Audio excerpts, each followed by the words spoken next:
అన్నమయ్య జిల్లా రాజంపేటలోని ఆకేపాటి భవన్లో YCP MLA Annamayya జిల్లా అధ్యక్షుడు ఆకేపాటి అమర్నాథ్ రెడ్డి మీడియా సమావేశం నిర్వహించారు.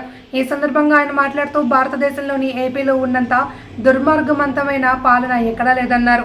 రాష్ట్రంలో రెడ్ బుక్ రాజ్యాంగం నడుస్తుంది అని, ఇచ్చిన హామీలు నెరవేర్చలేక, అభివృద్ధి చేయలేక డైవర్షన్ పాలిటిక్స్ చేస్తున్నారన్నారు.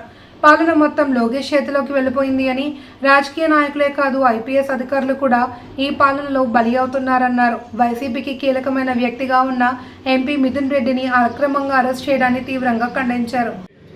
నిజంగా ఆయన డైవర్షన్ పాలిటిక్స్ కేవలం ఈ పథకాలను మర్చిపోయేదాని కోసం ఆ రోజు ఒకరోజు ఏమంటాడు, తిరుమలలో లడ్డులో కల్తీ వేయగలిగినారంటాడు. ఎందుకంటే ప్రపంచవ్యాప్తంగా కూడా ఈ దేశవ్యాప్తంగా వెంకటేశ్వర స్వామి అంటే చాలామందికి పూర్తి విశ్వాసం, నమ్మకం. అలాంటి భగవంతుని పైనే ఇలాంటి దుర్మార్గమైన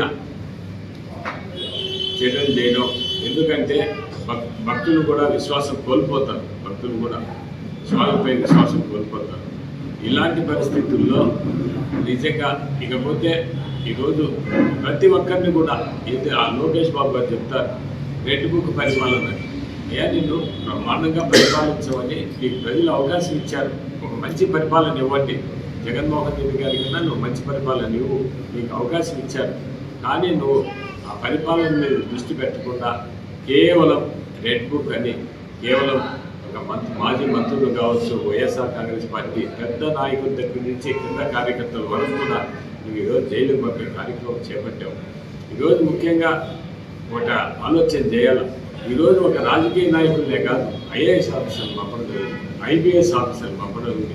నీ దుర్మార్గమైన పరిపాలన వలన ఒక ఐపీఎస్ అధికారి యంగ్స్టర్, ఇంకా ఆయన దాదాపు ఇంకా 23 ఏళ్ళు సర్వీస్ ఉంటుంది, కౌశల్ గారు, ఆయన సిద్ధార్థ కౌశల్, అలాంటి వ్యక్తి నీ యొక్క హరాస్మెంట్ తట్టుకోలేక, నీ పరిపాలన మీద ఉండే అలా తట్టుకోలేక కనీసం ఉద్యోగానికి రిజైన్ చేసి వెళ్ళిపోవడం జరిగింది. ఈరోజు నిజంగా ఈరోజు మిథున్ రెడ్డి గారిని ముఖ్యంగా ఈరోజు అరెస్ట్ చేయడం ఎంత దుర్మార్గమైన చర్య. ఎందుకంటే మిథున్ రెడ్డి గారు ప్రభుత్వంలో భాగస్వామి కాదు, ఆయన ఒక పార్లమెంట్ సభ్యులు, ఆయన ఏదో మంత్రి కాదు, ఆ ఎక్సైజ్ మంత్రి కాదు, ఆ ఎక్సైజ్ డిపార్ట్మెంట్కు ఎలాంటి సంబంధం లేని వ్యక్తి. అలాంటి వ్యక్తిని కావాలని ఏదో ఒకటి ఇరికిచ్చి నువ్వు, ఎందుకంటే మిథున్ రెడ్డి వైఎస్ఆర్ కాంగ్రెస్ పార్టీలో ఒక ప్రముఖ నాయకుడుగా ఉన్నాడు. వైఎస్ఆర్ కాంగ్రెస్ పార్టీ నాయకుల ఆత్మస్థైర్యాన్ని దెబ్బతీయాలని కేవలం ఏకైక లక్ష్యంతో ఈరోజు మళ్ళా మిథున్ రెడ్డి గారిని అరెస్ట్ చేయడం జరిగింది. ఎందుకంటే నువ్వు ఎంతమందిని అరెస్ట్ చేస్తా పోతావు, ఇలా అరెస్ట్ చేస్తావు. ఎందుకంటే నువ్వు పరిపాలన పైన ఏమైనా దృష్టి ఉందండి, కొంచెమన్నా నువ్వు ఇచ్చిన పథకాలు ఏమన్నా కొన్నన్నా అమలు చేస్తున్నావా? అలాంటిది లేకుండా ఈరోజు మిథున్ రెడ్డిని అరెస్ట్ చేయడం ఈరోజు రాష్ట్ర వ్యాప్తంగా ప్రజానీకంలో ఆగ్రహం వెలుబుస్తున్నారు.